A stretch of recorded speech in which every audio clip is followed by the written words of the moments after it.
এই পুঁটি মাছ না, বাইং মাছ, টাকি মাছ।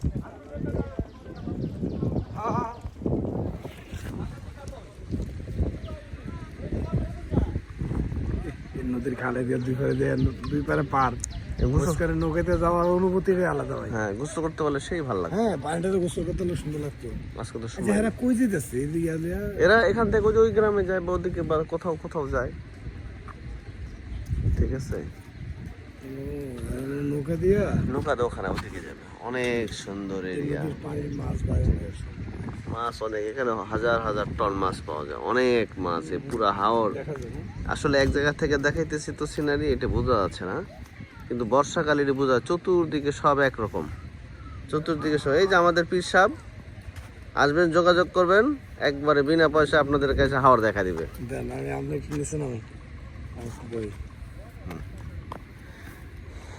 এই যে এটা আমাদের আব্দুল আলিম ভাই, ওনাকে নিয়ে অলরেডি উনি আরেকবার আসছে। গত সপ্তাহে আসছিলাম আমরা, গত জুমার দিন তো আসলাম না, আবার আজকে আসছি। মানে গত সপ্তাহে আইসা ওনার ভালো লাগছে এখানে, বলে যে ভাই চলেন এই সপ্তাহ যাবো। পরে এই সপ্তাহ আবার এসে বললাম, কারণ সারা সপ্তাহ তো আমরা কাজে ব্যস্ত থাকি, বিজি থাকি। এই কারণে গ্রামের যে আবহাওয়াটা, যে বাতাসটা, যে প্রকৃতিটা, সেটা না আসলে বুঝতে পারবেন না। এখানে এত সুন্দর, এত ভালো লাগে, এত মজা লাগে যে নদীর মধ্যখান দিয়া বিলের মধ্যখানে নদী, নদী দিয়া জাহাজ যাইতেছে, নৌকা যাইতেছে, ট্রলার যাইতেছে, মানুষ যাইতেছে, কত সুন্দর লাগতেছে। হ্যাঁ, না আসলে বুঝতে পারি না।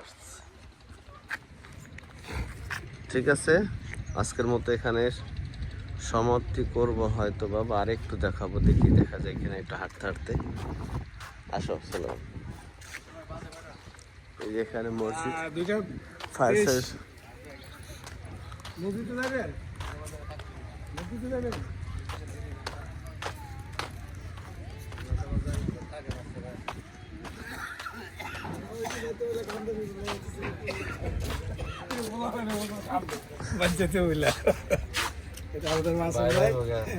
মিথ্যা কথা বলো না, সব রেকর্ড হচ্ছে। আসতে ঘুরতে ভালো লাগে, আসতে ছোটবেলা শৈশব গুলো এখানে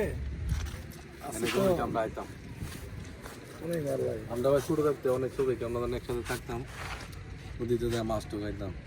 হুম, তোমার তো মানুষ অবস্থা খারাপ।